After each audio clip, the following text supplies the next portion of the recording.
we're going to have to rebuild within this wild, wild west of information flow some sort of curating function.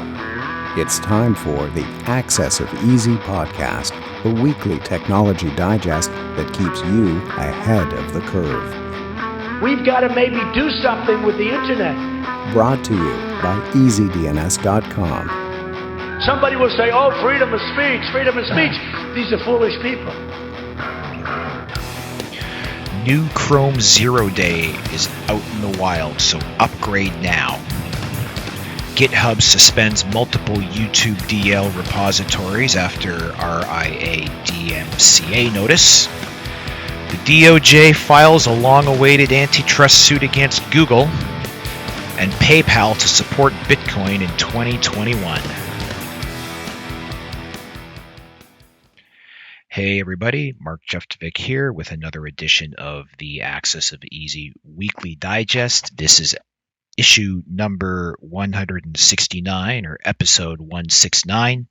We're recording this on October 26th, 2020. The show notes for this week's edition will be on AxisOfEasy.com/169. And last week's quote was, "Minimal exposure to the media should be a guiding principle for someone involved in decision-making under uncertainty." That was Nassim Taleb, and nobody got it. This week's quote is, "Birds born in a cage think flying is an illness." You know the rules. No searching it up online. First person to post the correct source of the quote to the show notes page gets their next web hosting or domain renewal on us. So if you didn't pause the podcast during the intro rundown and go check your Chrome to make sure it's up to date, do it now. We haven't had a drop what you're doing alert in some time, but this is the week. What you have to do is check your Chrome browser by clicking on the Chrome pull down, then select About Google Chrome. The version that you should have is 86.0.4240.111. If that's not it, then it should automatically start the update, and you may have to restart your Chrome browser. So this is to mitigate several high-level security issues found in Chrome under CVE 2020-15999. Has to do with memory corruption and a heap buffer overflow that are now being actively exploited in the wild. It also affects any other software packages using FreeType, which is a popular font rendering open source package. For that, you've got to make sure that any software you have using FreeType is using 2.10.4. So these flaws can be exploited to execute arbitrary code on the victim's machine. So I'll say it one last time. Make sure you're up to date, and if you're not, upgrade now. Okay, this one's just completely beyond the pale and over the edge. Ransomware could target coffee machines. So with the Internet of Things increasingly connecting everything to the global network, it opens up security risks via the most innocuous vectors, and some of those could have outsized impacts or just be completely indefensibly incivil. So Martin Rahn, a security researcher with Avast, recently blogged about a proof of concept firmware attack he successfully carried out against his coffee maker. Ron details how he owned his coffee maker to settle a debate that he was challenged with. It was a myth, as he called it, that claimed that hacking an IoT device required hacking the router or network that the device is on. He disproved this by attacking and compromising the firmware of his coffee machine by hijacking the over-the-air firmware update. Then he reinserted his own modified firmware to the device, and from there he had complete control, and he could make the device do anything he wanted that was within its technical or physical capabilities.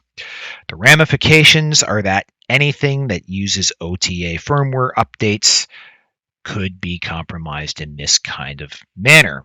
I mean, it depends on whether the devices themselves have any kind of security protocol built into this, but a lot of IoT devices have pretty lax security in the first place. GitHub suspends multiple YouTube DL repositories after an RIAA DMCA notice. So GitHub suspended access to numerous code repositories for the YouTube downloader after it received an RIAA takedown notice advising them that the code was being used to violate copyright.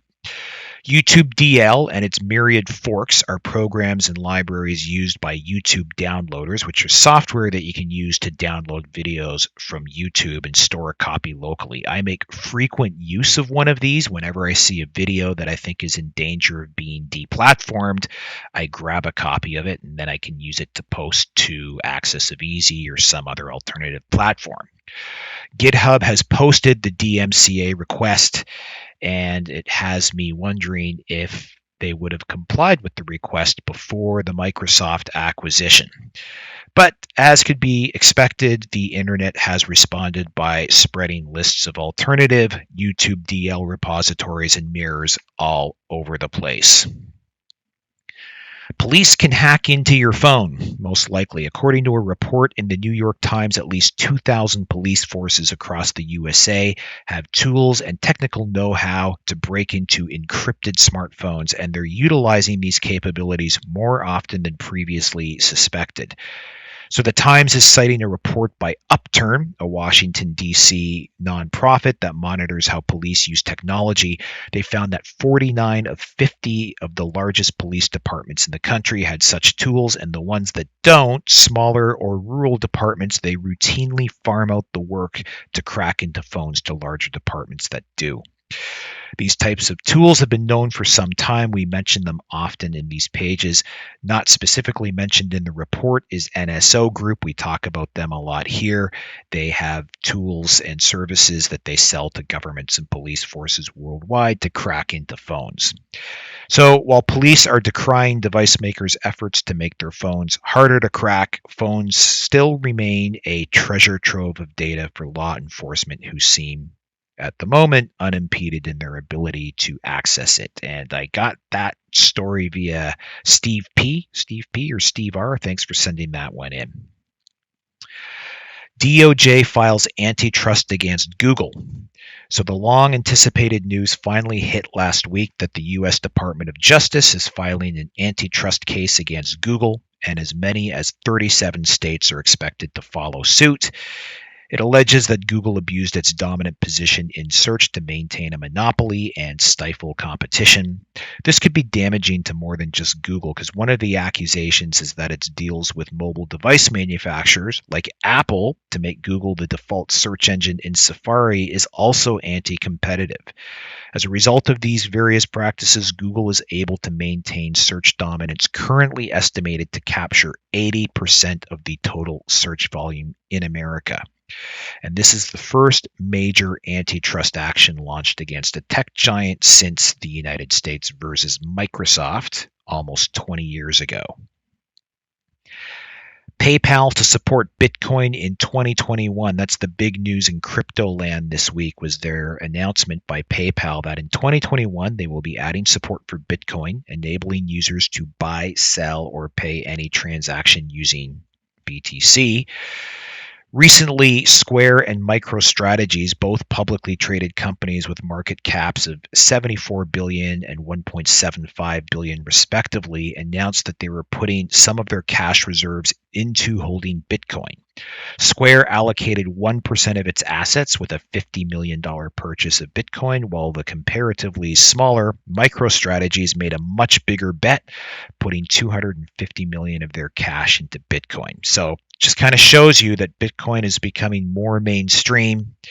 And I think the price was, last I checked, it was around 16,000 Canadian, which is getting up there again. Report: governments use COVID to crack down on online dissent. Last week, another Washington, D.C. based watchdog group called Freedom House, they monitor government powers, released a report finding that, quote, governments around the world are using the pandemic as a justification to expand surveillance and crack down on dissent online, resulting in a 10th consecutive annual decline in internet freedom. Authorities in dozens of countries have cited the COVID-19 outbreak to justify expanded surveillance powers and the deployment of new technologies that were once seen as too intrusive. end quote. The group's president, Michael Abramowitz, added the pandemic is accelerating society's reliance on digital technologies at a time when the internet is becoming less and less free. Without adequate safeguards for privacy and the rule of law, these technologies can be easily repurposed for political repression, end quote. Freedom House uses a 100-point scale to rate internet freedom and found that across 65 countries, the score has dropped for the 10th year running. On that 100-point scale, with 100 being the most free, 0 being the least free, some choice countries are as follows.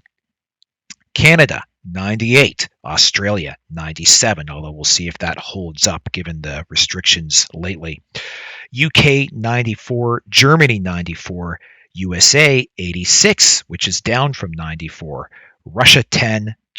Russia, 20. China 10. Speaking of China, let's look at Facebook's China-based hate speech censors. It's not just governments that are cracking down on discourse online, it's also big tech platforms. The New York Post took a look at Facebook's anti-hate speech unit, which is staffed with personnel based largely out of China. Yeah, the country that rated at the very bottom of the Freedom House Internet Freedom Report above is the same country that supplies social media censors to Facebook. The unit is called the Hate Speech Engineering Group, and it's based mostly in Seattle with Chinese nationals who are sponsored by the company under H-1B visas. Quote, many have PhDs and their work is extremely complex, involving machine learning, teaching computers how to learn and act without being explicitly programmed. When it comes to censorship on social media, that means teaching the Facebook code so certain content ends up at the top of your news feed, a feat that earns the firm's software wizards discretionary bonuses. It also means making sure other content shows up dead last, end quote. New York Post, of course, no stranger to this. They're on the receiving end of that being dead last bit by having their expose on Hunter Biden's laptop deep-sixed by Facebook and Twitter, leading to that suppression effort becoming an even bigger story than the original event. Senate panel subpoenas Zuckerberg and Jack Dorsey after the declined invitation. So remember last week we were reporting on how Facebook and Twitter had unsuccessfully attempted to suppress that Hunter Biden laptop story. A Senate panel invited the heads of Facebook, Twitter, and Google to appear before them and answer some questions about the apparent bias and selectivity in what platforms will suppress versus what they will amplify. Remember also how Google was delisting the Great Barrington Declaration that was put out by those medical doctors to protest the lockdowns, and then after kind of a public backlash, they quietly re-indexed it. Anyway, the public backlash had Facebook and Twitter back away from suppressing the Hunter Biden story, and the Senate committee wanted to talk to them about that. All three declined their invitation, so now it looks like they're going to get subpoenaed instead. The Senate Judiciary Committee voted Thursday to authorize subpoenas to compel their testimony around this incident. So it isn't going away.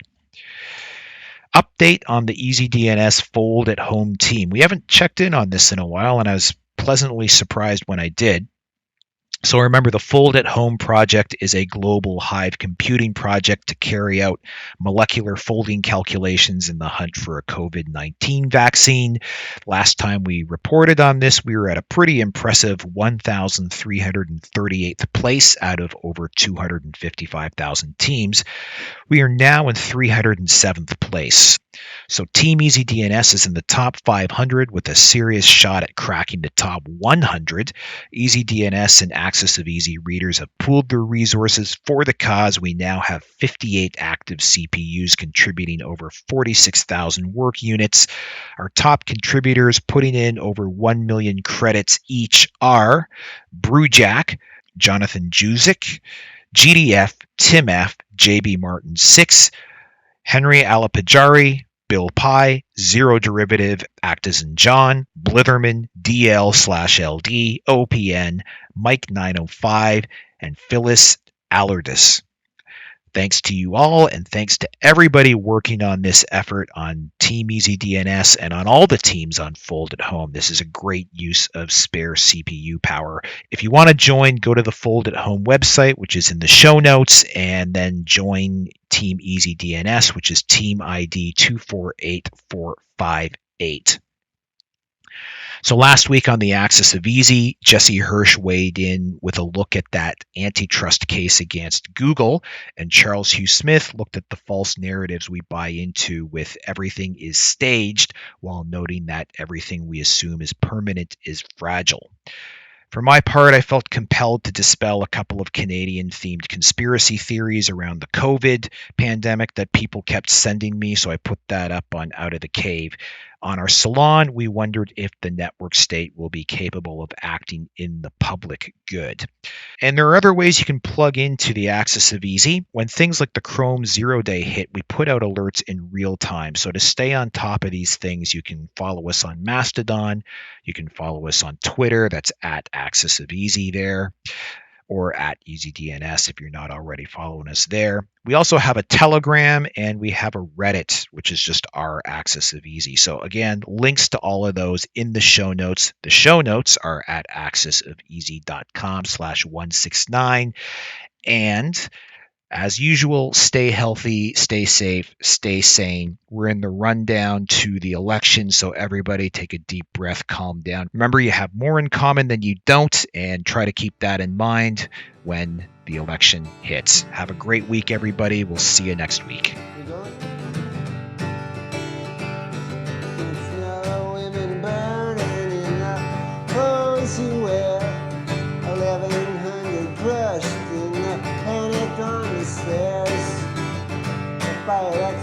That's using entrepreneur.